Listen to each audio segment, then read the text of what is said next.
In today's episode of What No One Told You About, I'm interviewing Ash Burleigh from PTD Ninja. And Ash was at the forefront of online personal training.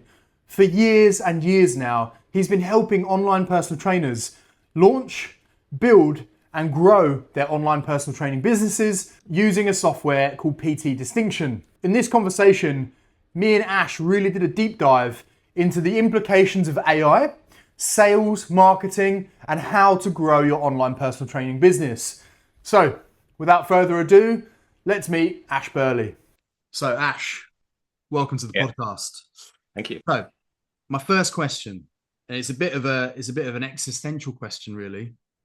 Who is Ash Burleigh, and what does he do? Wow, what a question. I suppose if I was to summarize, well, I'll start with what I do first. Yes. If I summarize what I do, I run a business called Peter Ninja, and our main focus is to help primarily online personal trainers, but we work with in-person trainers as well to build better systems to help support their clients and their business. We do that normally through a software called Peter Distinction, but we also do custom built stuff as well, Okay. in a nutshell. Nice, nice. So, I know you've worked with a lot of coaches in your time in the industry with PTD Ninja, and obviously the reason we were going to chat today is about AI because it's becoming a big thing, Mhm. obviously in the fitness industry, in all industries really.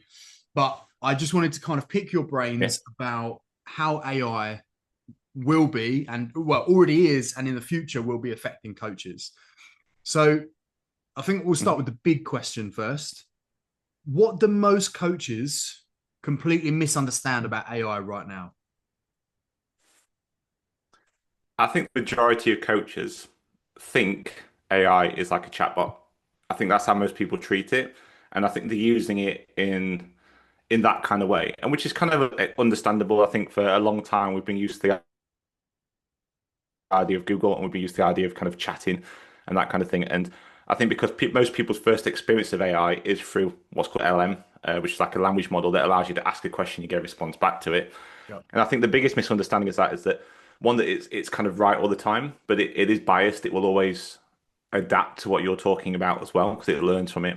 But I think the most important thing for anyone to understand, if you're using the LLM side of it, there's much more we should talk about, say like agentic technology and stuff like that. But I think if we just look at the side that most people tend to use, is that they don't really treat it like a person. Mhm. And I don't mean like be nice to it and say please and thank you and stuff. What I mean is like imagine if you was to employ somebody and imagine you was to employ the smartest person in the world, but also the dumbest person in the world. Like they have access to all this knowledge, but they just don't really know how to pull all that knowledge in. Mhm. And you can imagine that'd be absolute chaos. And that's kind of like what most people are treating AI like. They're asking it questions, but they're not really training it, not building it up properly, not giving it a controlled knowledge base to do its job from and giving it a proper process and system to go through. So I think a lot of people are getting it wrong by they're using AI as AI, not actually using AI to support the systems and knowledge base that they know works for their business and Mhm. for them. That's probably why I think most people are getting it wrong.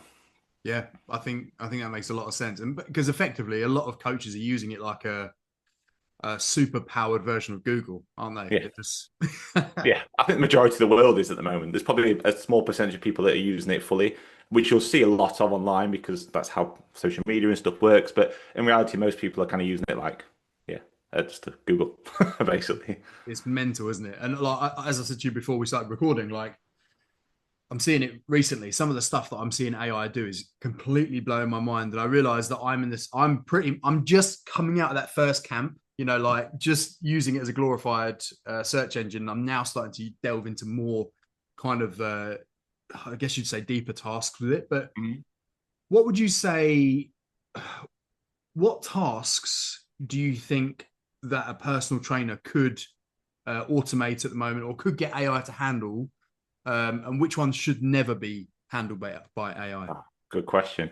It's quite a big question actually, because there's so much Yeah. AI can do. So we talked a little bit there about language models, which is how most people tend to use AI these days. They tend to use it for they might go on ChatGPT or Gemini or even like Claude Chat. And the idea is you ask it a question and a response comes back. And that's how a lot of people are using it. And I think a lot of people use that for things like creating social content. They'll use it for we'll talk a bit more about writing workouts and nutrition and how that works. And there's definitely some nuances we need to talk about with that first, but they'll use it in that particular way. And it can be great for that from an LM point of view, where it can help you with that kind of thing. But the best way that works is imagine you're sat here with an employee next to you and saying, okay, Josh, go ahead and do that for me. And it'll go away and do it pretty quickly, but it'll do it. But Mm. if you don't give it that context and that training beforehand, it's going to pump out a load of crap, Yeah. basically. But that's how a lot of people are using it. And it can be great for that as long as you have the patience to train it, give it the proper processes, the procedures, and knowledge base to do that. That's fine. Just as it would do if you employed somebody. It's just they can work a lot quicker. That's the only real difference.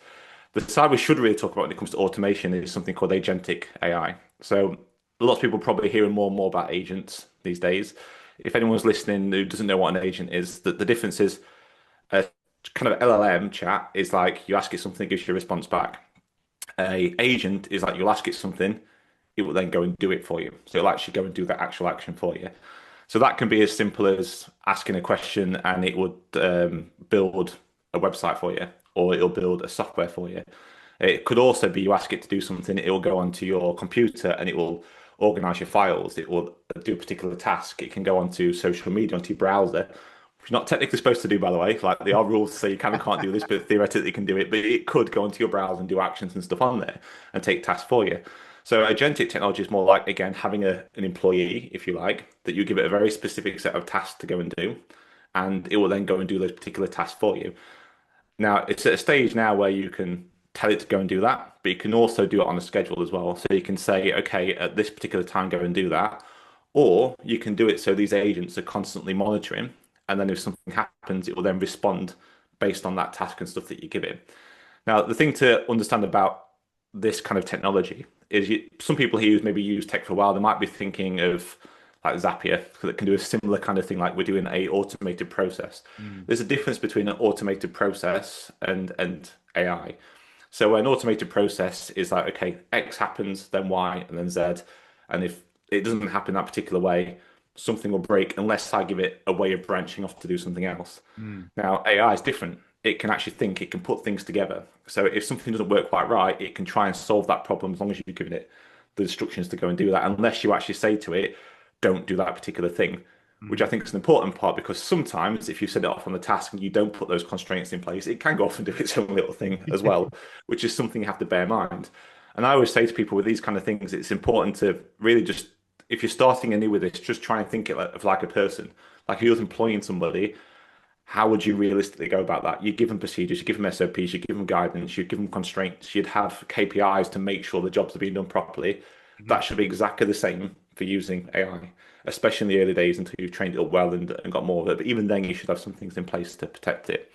So when we talk about agentic technology, some of the things that if you're getting new to AI, I would focus mainly on LLMs to start off with because it's very easy to go down a rabbit hole with agentic stuff.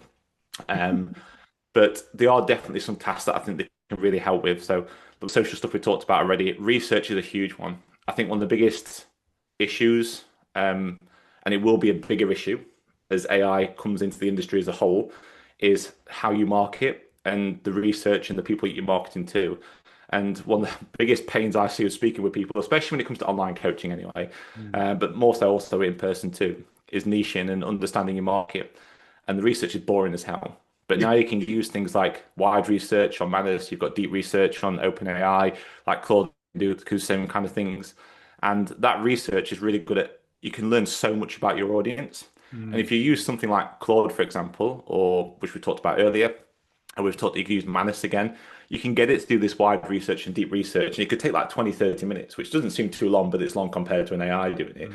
Grab all this data in, and then you can start asking it questions to say, right, so how can I use this data to help find more customers? How can I use this data to improve my delivery services? Like ask it questions and it will give you a solution. And if you're using agentic technology, you can then ask it, okay, how many of these things can you help me with? And it Mm. will give you a list of things it can help you with. And they actually are pretty good at guiding you through this process of saying, right then, so I can go for this data here. I say, actually, what I can do is I can go to these LinkedIn pages. I can have a look at their content on there, people that are serving the same audience as you. I can see which content is doing really, really well.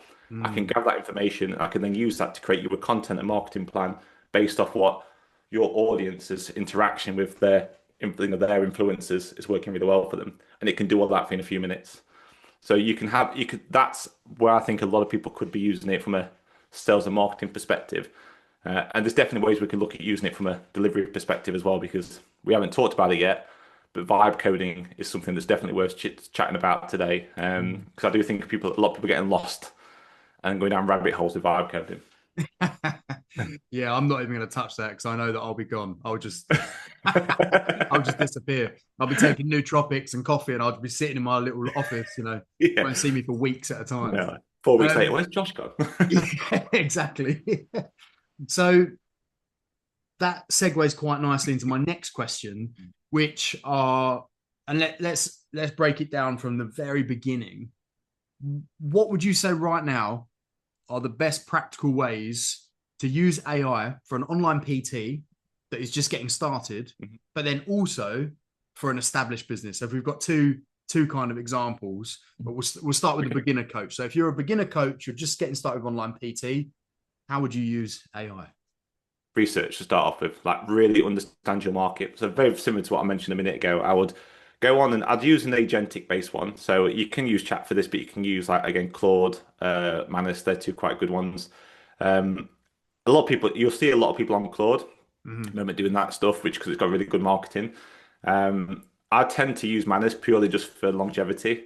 I think one thing we could talk about in a bit is this boom thing that's happening with it. I think but it doesn't really matter which one you use for this. But pick one like that, get it to do the research. Like try and if you don't know what niche you want to be in, tell it as much about you. Just say to it, look, I'm starting a new online coaching business. One of the things that I keep getting hearing all the time is that niching is really important. I'm really not sure what needs to go down. Can you ask me a few questions to learn more about me, my background, my history, and help me find a niche based on that and what you believe from your research is a good niche to go and work in this market, and it will do that for you. Answer its questions, let it do its wide research, and then once you've got that research there, ask it to help you put it into a plan to get you started to run that business. Because from an online coaching perspective, as much as delivering stuff is really important, and I know I didn't really mention it earlier, but one of the things we do is we offer a course for delivering online personal training, helping set up the systems, but also how to actually coach online, like the nuances and the difference between in person and online. And these are different. And as much as that's important, in reality, when starting out or growing in a business, 80% of your time, especially online, should be on sales and marketing. Because if it's not, because you're not just an online coach, you're a business, and you have to treat it like a business. So that's where my focus would be first if I was new. I'd get all that together, ask it how it can help, ask it to put a plan together for the next 90 days or something like that, and give it some targets and say, right, over those 90 days, I need to earn X, I want to earn X amount of money. And interestingly enough, it will tell you if you're being a bit unrealistic. It will say that's just silly, it's not really going to happen. This is what normally happens in the market. And it will give you proper data, help give you a bit of a reality check, because I think what we see sold to us online is very much not the truth for the majority. But it'll give you a more honest answer, and then use that to help create a plan. And then I'd probably go and execute it yourself. You can, and most of these things will ask you to go and say, like, I can help you do X, Y, and Z. Like theoretically, you can go and draft emails for you and message them and things like that. And we'll talk about some of that when we're about the bigger businesses in a minute. But I wouldn't. Yeah, I think there's a big part of this which is always going to matter, which is the human side and connection. And that's going to be a big thing in coaching moving forwards, more so than what it even is now. But it is in sales. At the end of the day, sales is all about, and we kind of talked about this earlier, sales is really all about having conversations and building relationships with another party. Yeah. And unless you can do that, you're never really going to win in the sales world. So I would personally not let it go out and manually do it.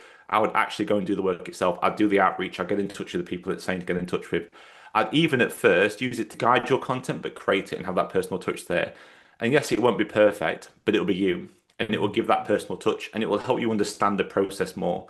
Because if you don't have that personal touch and you don't understand the process, when you come to add more automation later, you're going to be screwed because you're not really going to know what it's doing.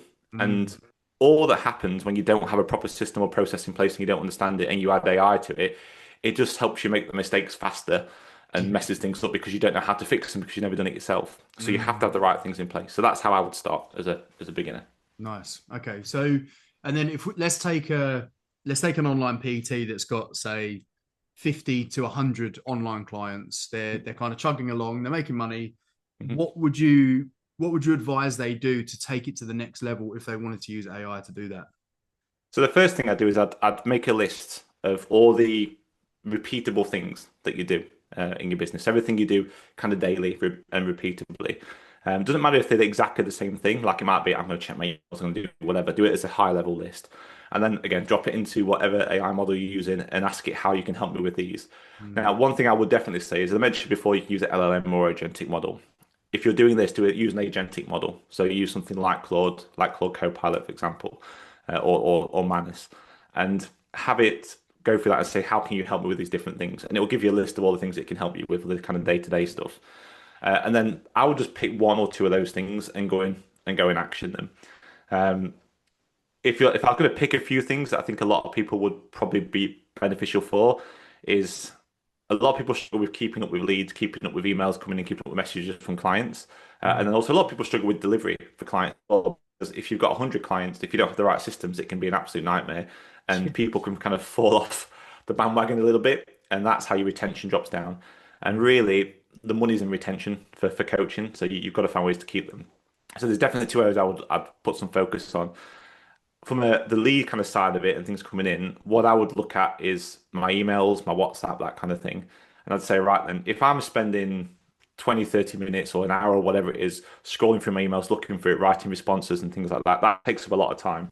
And imagine if you're like me when I used to have to do that a few years ago, I'd be annoyed a bit 2 hours later, I'm still writing a massive bloody email back because I'm trying to get the right answers and the best responses for them. Yeah. Now, I don't do any of that now. I actually have an AI that does it. So every morning, my AI goes into my WhatsApp, it goes into my emails, it goes into a few other things as well. It will read through them all. It will organize them based on what it thinks is not worth doing anything and just organize it into folders. It then goes through the emails that are worth doing. It then drafts a response in there for me, saves that draft in there for me, and it sends me a message on my chat, which is our work chat where my team and stuff is. That sends me a message through and say, Ash, you've got X number of emails here. There's this email from, say, Josh, this email from Jane, this email from whoever. This is roughly what it's about. Here's the direct link to the draft. Wow. You can go and check it, or would you like me to send it? And I can check it. I can tweak if I want to and send it. Or if I think it's okay, before I even check it, I can just say, just go and send them for me. So now my an hour and a half, 2 hours of emails is like 3 or 4 minutes because someone's done Wow. it for me. And I've trained it all up beforehand with my style, my tonality, that kind of thing to do it. That's something I would definitely go and do. Again, a bit of a kind of thing around that is it's fine doing that, but don't just go and do that. Like if you're Yeah. going to do that, it has to understand how you write. It has to understand your offers. Well, it's going to start selling all sorts of random crap to people or like stupid responses that aren't going to make any sense. So you've got to give it that knowledge base. You've got to give it that training. So if you're doing that kind of thing, like spend the time preparing it properly. And if you don't know how to do that, more than me spending an hour here telling you how to do it, ask it. And it will literally talk you through the process. Like it's really good for that. That's definitely one thing I'll do. Again, content we've talked about, that kind of thing. Again, with the content side, if we look at like Claude Copilot, if you struggle with content, which I know a lot of people do, and maybe content like social content is not the main driver for your business, where like video content can be really good, but sometimes you just want to put something out there so people are aware you exist and whatever. Use that process we talked about earlier to create the content from the research. But then if you use something like Claude Copilot or Manus, you can literally set it up to say, right, I want you to do this research every week for me. I want you to go through all these find a list of influencers who serve my market, who have really good interaction on their content. I want you to go through their content. I want you to research it and find the key things that are working out well, the best hooks that are getting the best interactions based on the data that's on there. And then I want you to take that and I want you to use our niche, our market, our philosophy. I want you to create content based around that. Once you've created that content, I'd like you to go into my Canva account. I'd like you to go and create the like slides or whatever you want to create for it, the images and stuff for that based on the criteria that I'm giving you. So giving it examples already. Once you've done that, I want you to schedule it all out, then go onto my Instagram and I want you to go and post it for me. And then at the end of the week, I want you to go and check my Instagram and then I want you to give me a message on my chat. That's what I do anyway. Message on my chat to tell me which ones are performing well. And I want you to remember that data for the next time we do it next week. And then I build that up as a skill and I'll just let it do its thing. That's That's fucking mental. it. That blows my mind. Yeah. And I'm over Yeah, I here. mean, like, Go on. I was just going to say that, like that kind of, there's a lot there to set up, and there's a lot to kind of unpack with that. But and it sounds like a lot to set up. But if you ask it, it will help you do it. And if Mm, you do struggle with these kind of things, like this, like that's literally like, they're part of the things that we do. So we spend a lot of time going into people's accounts and setups and building these kind of things out for them. mm. We don't really advertise that we do that. It's just kind of part and parcel of the done for you stuff we do if it's needed because it's Yeah. just part of that system. And it can, and what I will say, it can seem scary. It sounds like a lot, but if you just take a step back, like it's not too bad. Just give yourself some time to do it. Give yourself a day or two just to get it set up. But Yeah. that day or two you've taken out to get that stuff done is going to save you that every week in time. So it's yeah, don't be too overwhelmed by it, I'd say. So that actually it kind of leads nicely into my next question. What do you think are the biggest ethical concerns about AI right now in fitness? I think the ethical side is a bit more in delivery. I mean, in terms of outreach and sales and marketing, yeah, people are used to automated stuff. I mentioned that I wouldn't really necessarily do that. I'd have some automations to help you with the day-to-day stuff. But I think as long as you take another that personal touch, then that's going to be really important moving forward because I do think the human element is going to be the biggest differentiator in the next 5 years or so, not the AI element. I think in terms of the ethical side of it, more of that comes in the coaching and delivery. And I also think if you focus too much on using AI in coaching and delivery, you're pretty much screwed in the next 5 years. Um, Mainly because there's other companies out there doing stuff. I mean, the new Google Health stuff that's coming out is got built-in coaching to it. They do, and this is not like a bad thing for the well. I'll say it because I obviously see a lot of online programs, and I've built many over the past 10 years.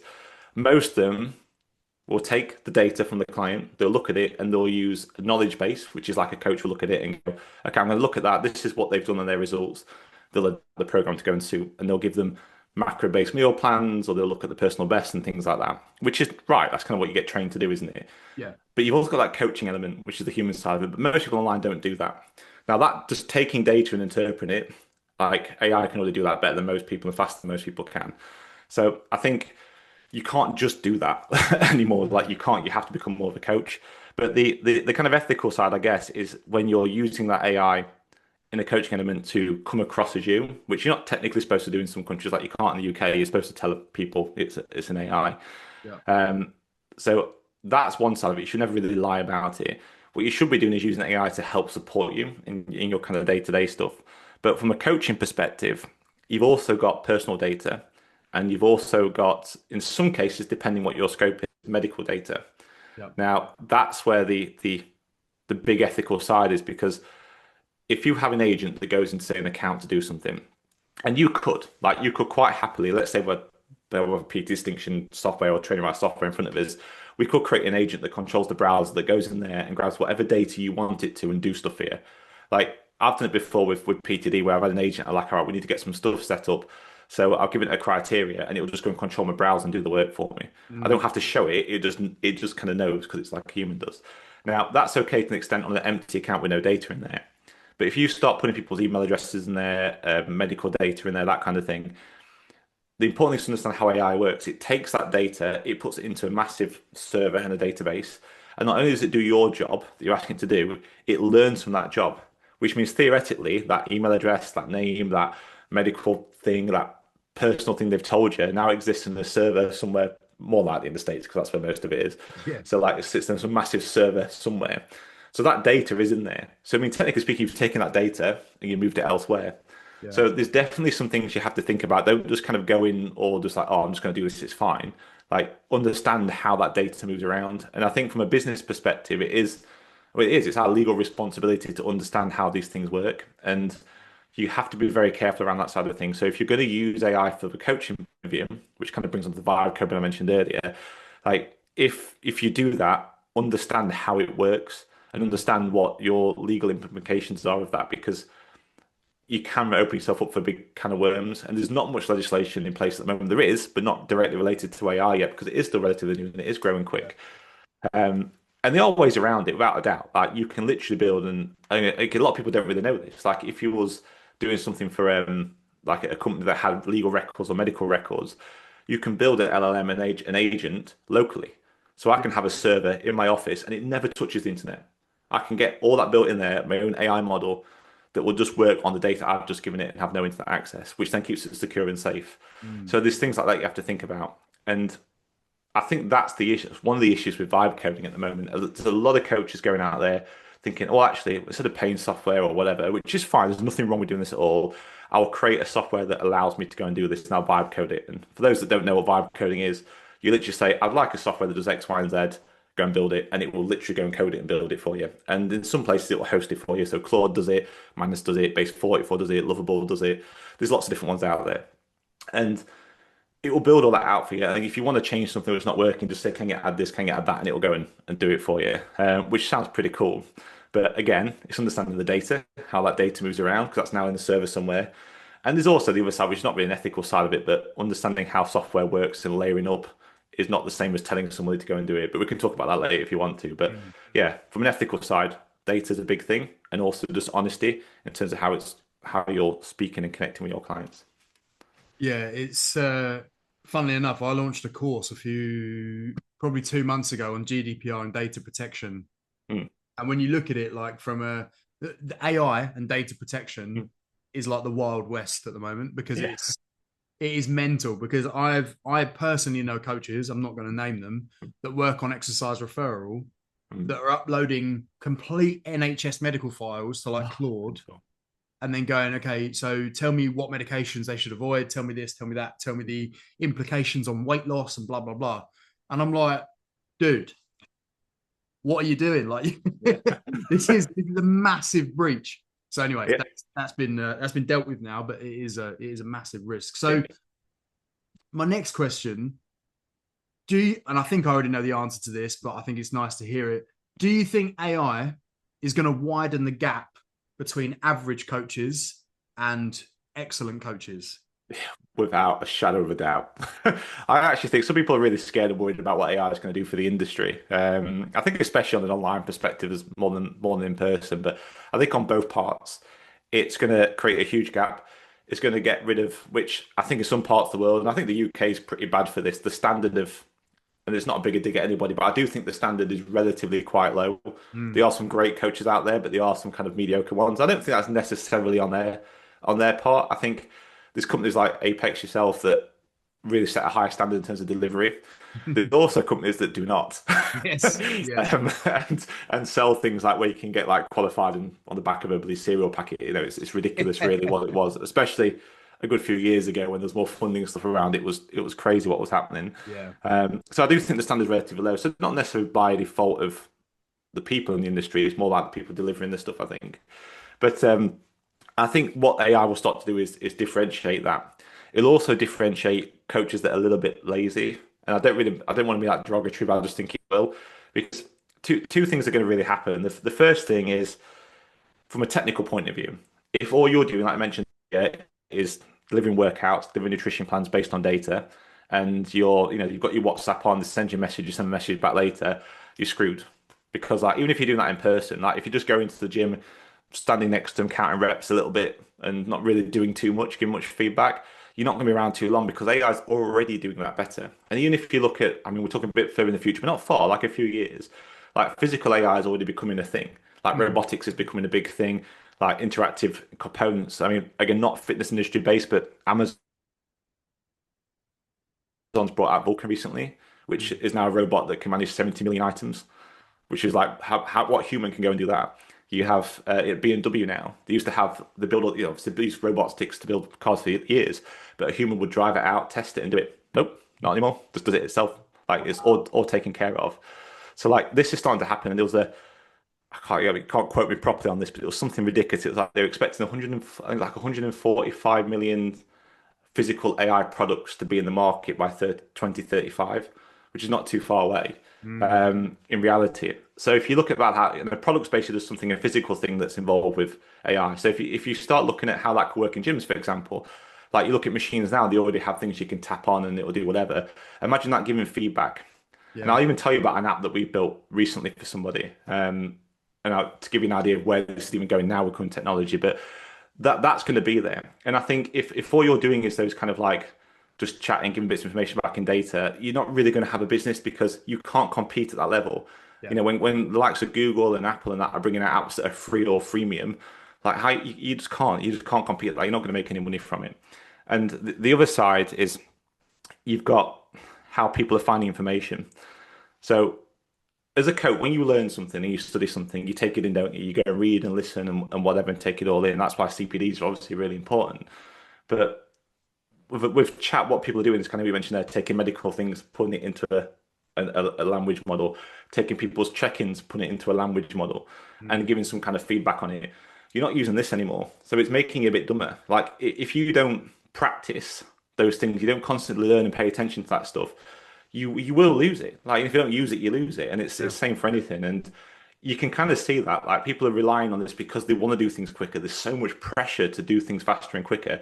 We are using this to help, but we're not really doing it in a way that allows us to keep our brains going, allow us to really keep practicing those skill sets that we learn about how to give check-ins properly, about how to understand that data, about how to interpret it properly, and how to read between the lines. Because as much as I think it will get there, just like you could probably look at someone's check-in, I could look at a check-in, and it can look all good on paper, but I can read between the lines or from someone and go, something's not quite right here. Something's going on at home, and I can ask certain questions. AI is not quite there yet, and if we just start throwing things into that, it's going to make people worse at what it is. So we're going to find this, quite quickly, this big gap. And I think there'll be so many trainers that will leave the industry because they weren't making money because of that. But I think the good trainers, the coaches, I'm going to say here more than trainers, the coaches who apply coaching models to their training, the ones that actually do research, do CPD, do actually, yes, use AI to help, but pay attention to the data that's coming out and learn, Mm. they're going to excel because they're going to know more, they're going to engage more, and they're going to have better skill set, and they're going to have more of a personal touch and that human touch.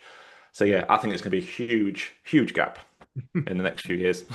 I agree, massively so. And I think from my perspective, from an education provider perspective, I'm seeing it already that, and I think it would be the same for PTs, that the level of trust is plummeting. And it's why, I don't know if you've seen on Instagram, I only post videos now because I know there's ways you can have like an avatar of yourself or whatever, but it's why Yeah, I'll leave like mistakes in there sometimes and stuff yeah, because I want people to know it's just me sitting in front of a camera. yeah, And yes, there may be some scripting or hooks or whatever that have been yeah. written, That's just but marketing. yeah, and but it's still me on camera, and I want people to know that I haven't got an AI going in there creating carousels for me and doing whatever, because I think Mhm. I'm seeing it all the time, and I think that Mhm. the barrier to entry for both PT courses and personal trainers is going to get lower. Well, Yeah, for much all more. education, I Mhm. the bit of a tangent, but I think the thing that really worries me is there are people right now who are qualifying to become doctors who have probably used ChatGPT to do all their work. Yeah, yeah, That, probably. So that the entire fucking like thesis on it. and that terrifies me. That Yeah. absolutely terrifies me. So you mentioned a second ago about being able to read between the lines and draw out conclusions and kind of question the client about certain things and kind of go down the rabbit hole a bit, which we all know is like behavior change Yeah. 101 sort of thing, right? Mhm. um are there any other skills that you believe will become more valuable for coaches as AI develops? Mhm. Interpersonal skills, without a doubt. I think the biggest thing that's going to come out of this, and I don't see if it's a bad thing. People listen to me talk about this sometimes and think, "Oh, like bloody hell, like this is going to take over everything." But it's not. I think that human element is going to be the key thing. So if you're going to learn any skills, like the general skills of running a business, the general skills delivery and support, like it can and will be better supported with AI, and you should use it in that particular way, without a doubt. Because if you're not, you're losing out. It's a cheap employee. That's how you should treat it. Yeah. But the thing that's going to matter most is that ability to speak to other people. And I do think we've lost a little bit of that. I think some of it's down to a bit around AI, some of it's down to social media because Yeah. we do have it's very short based information on social media, so we struggle to connect a little bit. And also some of it's down to 2019 and 2020, like it was a ridiculous year, and that all these things are compounded. And I think people struggle to connect as much as what they Mhm. used to. But I do think the more we have AI involved with stuff, the more that human connection is going to matter, especially in personal training, Mhm. because that's what people are going to be going for. I think we're going to be, for some people, they're going to be selling proximity. They're going to be selling their personality and their ability to come across online. People are going to want to work from that way. Or is it going to be like, I want to have that connection with Yeah. people? I want to have a human on the end of it because in reality, for the people that we're really going to be working with, like the people that just need a workout plan, nutrition plans, whatever, they probably don't really need that much accountability. Or if they do, they're not really in a position where they kind of it's going to make any real difference for them yet because they'll still let you down regardless. Where for the majority of people, it's okay, that's just fine. But what really matters is knowing that there's a coach there to speak to them, to hold them accountable to something. And I always say this to people, yes, theoretically you could create something like that with an AI, Mm. but no one ever got upset about letting down a robot. But Yeah. you'll get upset letting down a human. And I think that matters. I think that really does matter. So Mm. as long as you have those interpersonal skills, you know how to speak to people, you know how to come across, you'll be better at marketing, better at sales, and you'll be better at delivery for people. And that goes for online too. For a long time, there's a period where people said online want more automation. To me, I don't think you do. I think what you need is more connection. And the Yeah. more connection we can build up, and the better you become at doing that, the more successful I think you'll be. So that to me would be the number one skill to work on. That makes a lot of sense. And I've been looking. I said this to a guy that I used to work with a few years ago. He was my business partner for one of my old companies, and I said, I think with both personal training and fitness education, we're going to see a complete 180 where COVID created just a tsunami of online personal training God, courses, yeah. online PT, online everything. Hmm. And I think we're going to see a pivot back because, like what I said about the lack of trust or the trust is Hmm. plummeting. I think face to face personal training courses, face to face massage courses, face to face PT, small group PT, all of that stuff, I think is going to see a resurgence. Yeah, I definitely agree with that. And again, with the AI stuff, I think you'll find that more and more. I mean, COVID was a weird time from an online perspective. I mean, if you think, and it's also messed up the industry a little bit in terms of the, I don't want to dig mentorship sides and stuff like that, but it has done a little bit because Mm. we had this phase where everybody was told they can't work, so they had to make some money somewhere. So everyone decided to go online, or had no choice but to go online to try and make money. And then two things happen when that happens, where people are forced into something. And especially for us, like I can remember sitting there back in like halfway through 2019 when it was starting to happen, and just think we're going to be screwed a little bit here because the data we had showed there's definitely nuances and difference between how you deliver things online and what you do in person. And it's slightly different, but the differences they make a difference. And most people don't know those different things are. And what they did is they went online, and some people do quite good at it, who do more behavioral change coaching stuff. Some people are awful at it, Mm. and they were still charging the prices because they needed to. And they were selling quite well as well. Because why couldn't you sell? At the end of the day, if you, especially in the UK, I mean, you got told everyone to stay at home, so you got nothing better to do than be online, literally doing Yeah. something. And most people got paid 80% of their income for sitting on their arse and doing nothing, and they're getting health and fitness run down their throats, and you've got to stay healthy. I was like, if you couldn't sell during that time, you probably shouldn't have a business really, because like that was so easy to sell online stuff at the time. Mm. But that also led to another thing. It was so easy to sell online stuff. So some people accidentally maybe gave a lower standards than what they're probably hoping. I think that was for the majority, not for the majority, but I think for the people that had a bit of a bad taste in their mouth from buying into programs, I think um, that was quite a big thing. The other side is when that happens and you get an easy sell market, you get people that do like to just make money, and that was a problem too. So trust, not just in the fitness industry, but everywhere. And I think trust dropped massively because there's a lot of people selling stuff that wasn't really right, and there's a lot of mistrust because of that. And like I say, that kind of all dropped down after. And then yeah, I think now with that, with likes of AI, we are going to start getting more resurgence of anything that gives you more connectivity. And I mean, on a completely bit more of a tangent, I was chatting to somebody the other day and was talking about where we think good jobs and markets will go like in the more long-term future. If Mm. you think about AI and robotics and how that's going to go, I think things like people that work in restaurants and bars will probably end up getting paid more because what will happen is you'll have most bars and restaurants with robotics and AI and stuff because why wouldn't you? It's cheaper. Already people making robots around 25, 30,000 quid. So that's Wow. 1 year's wage for maintenance. It's less than like 5, 6 grand a year. Why would you employ somebody to serve you a coffee at Costa when a robot can do it perfectly, work 24/7 for you? Yeah. Right? Just wouldn't. And it can still talk and have conversations and have enough banter with you for that Mm. 30 seconds that you're talking to somebody at the Mental. bar. But it just means that other bars like restaurants and where there's that human connection, that's going to become more valuable. So I Mm. think that those careers might be quite an interesting career to look at. Careers where those connections are needed. I think might start to grow a little bit more in the future, and people start charging more for them. And I'm talking like a lot further in the future, but like I do think that's a route where things will go. So I think you're right. I think this kind of human connection, this in-person stuff, is going to have more of a resurgence over the next few years. Yeah, I think that's makes a lot of sense, and I think, like you say, connection and probably community, they'll probably Mhm. be the two biggest factors for coaches. Yeah, definitely. So if this is, I guess this is a big question, but again, I think I already know the answer.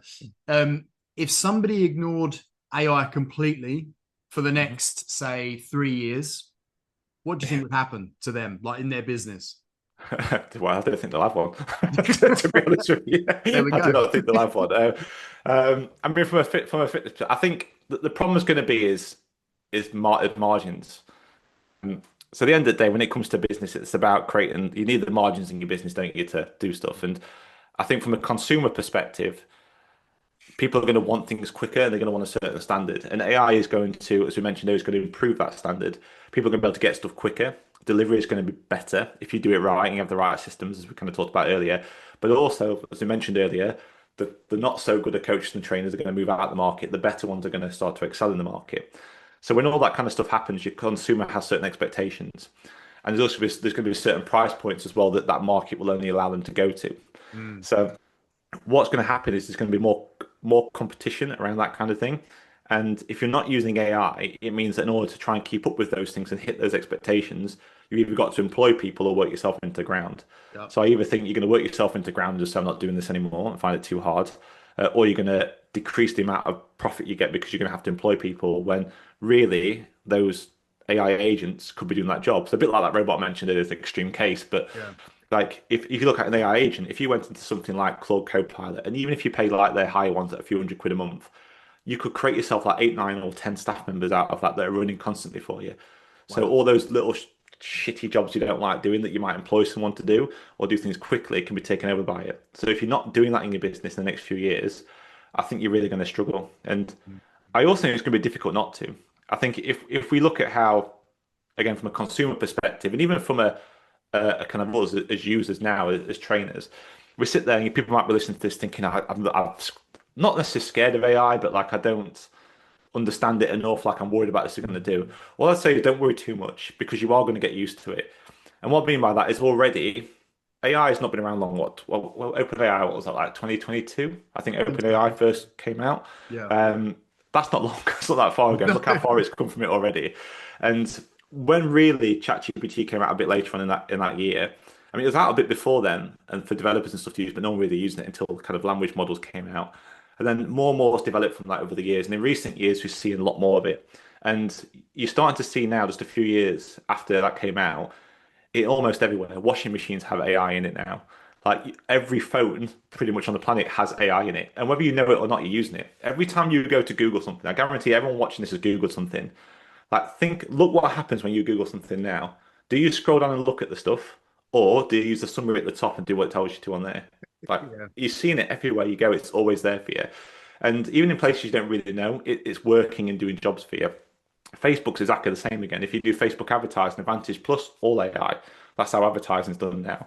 Yeah. So like we're seeing it more and more. So whether you like it or not, whether you know it or not, you are probably using it. It's just something else is using it for you. Now, the more we start seeing this in devices, the more you'll get used to it. But we talked earlier about agentic technology, about the idea of that you get it to go and do something. Now, at the moment, agents are relatively simple to build because you can ask them to go and do it.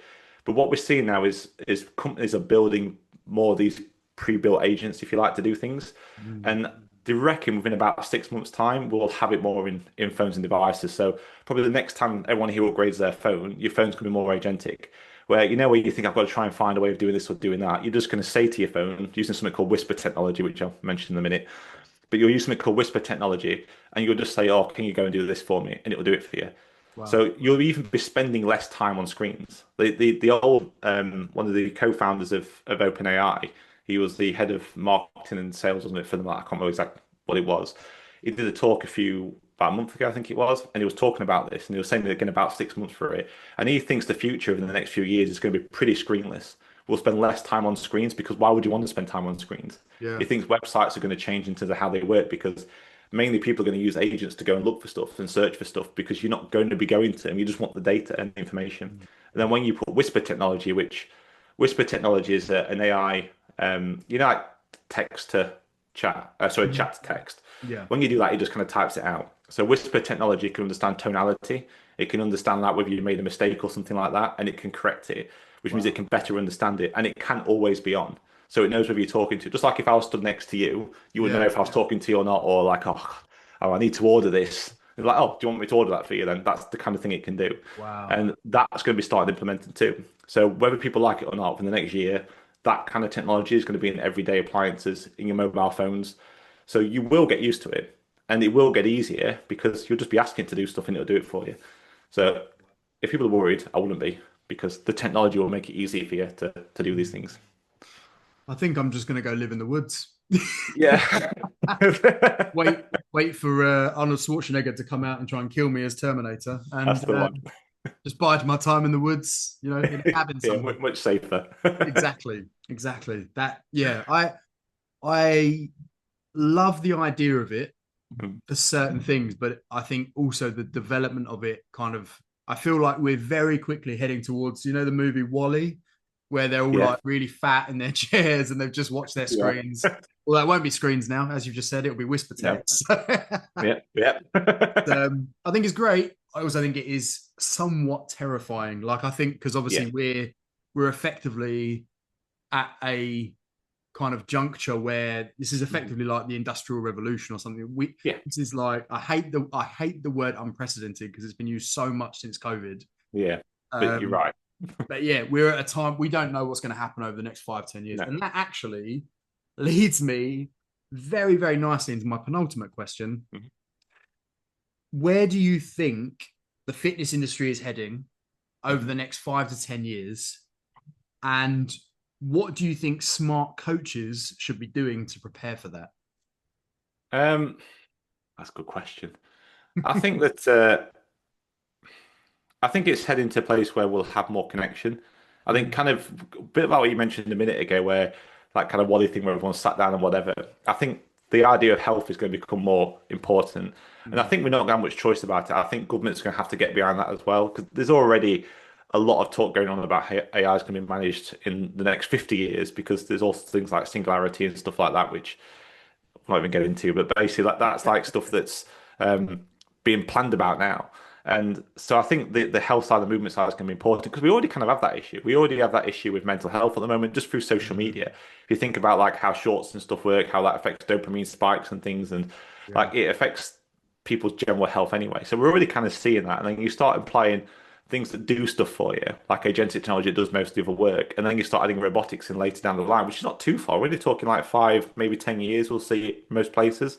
Yeah. And it's like that is going to be a bit of an issue. So I think because of that, health is going to become more of a forefront. And I think because we have, again, if people get behind it, and this is the thing, if you don't ignore this, you focus on becoming a better coach, you get better educated, you understand more, you use AI to support you, but you focus on the human element, then I think you'll do really well. I think we'll have a better industry because of it, because more Mhm. people want to go and do stuff.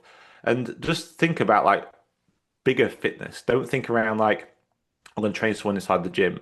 Think bigger. Think like total fitness. Think about like the mental side of it. Think about even the monetary side, money side of it. Think about like get people out walking, get people in the outdoors. Like do all sorts of things there. Don't just limit yourself to that. Mhm. And there's also going to be another side of it. There's going to be that side which is like you need to embrace and get behind this AI thing and get around this change. Depending how old you are, the next 10, 15 years, we're going to have the other side of the market, which is okay, I'm like maybe like kind of Gen Z level or Gen Y or what or whatever. Gen Y, sorry, like where you're thinking, I really don't like this. I don't want any kind of this AI stuff. I want this poor human connection. And those people will pay premium for that.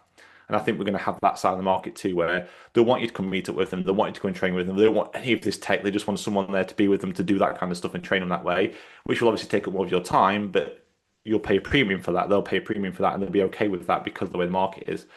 I think as long as you're at one of those two levels, you'll be fine. I think if you go the middle ground, it's game over, basically. I think you need to be at one of those two levels. So I think overall, it will be a good thing for the industry. And I think for trainers, as long as they get behind it in one of those two ways, and I think we'll be fine. I think it'll be good. Yeah, I agree. I massively agree. Do you think, and this isn't one of my planned questions, this is just coming off of what you just said there. Do you think, and I'm thinking of how to word this, do you think there is an opportunity for some personal trainers to maybe brand themselves as like a no AI business or like an anti AI? Do you think that's a thing or could be Yeah. a thing? 100%. Yeah, definitely float the idea like this. I think framing it that way doesn't mean you can't use it in your business, by the way.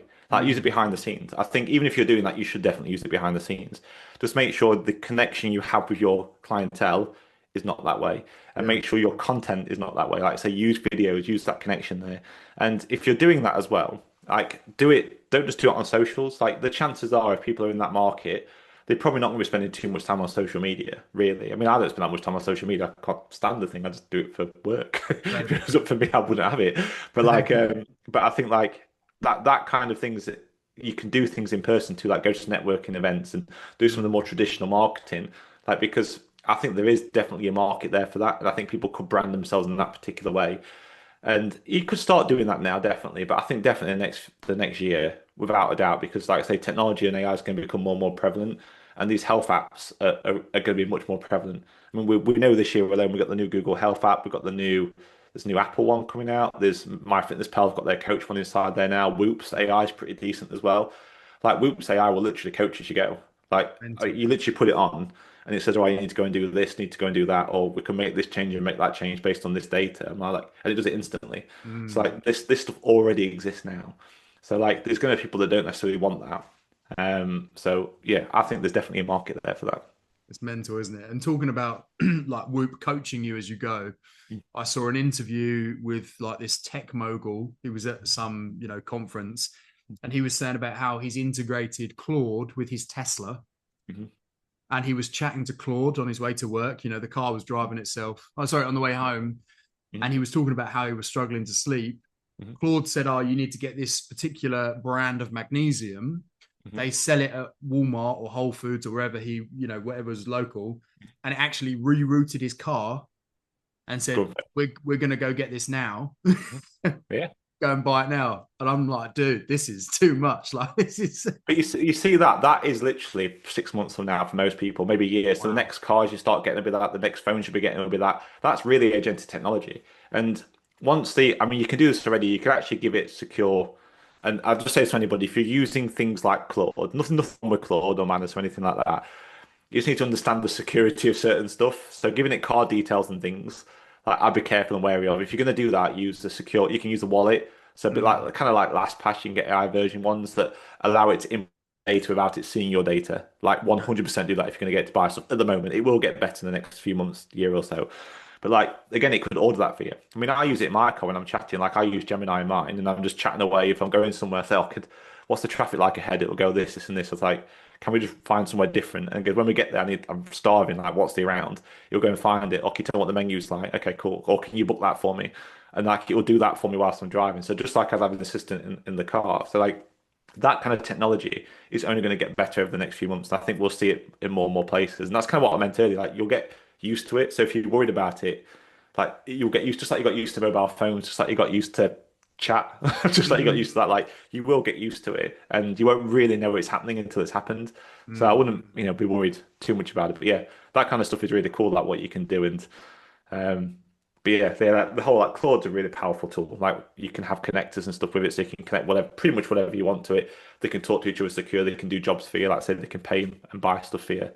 Um, but yeah, you do have to be careful with that stuff at the moment. There's lots of AI models out there. The ones that we see mainly, like the Claudes and stuff, are fine, but their security levels aren't quite there yet because they can't really be there because of what they need to do, how they need to learn and do stuff.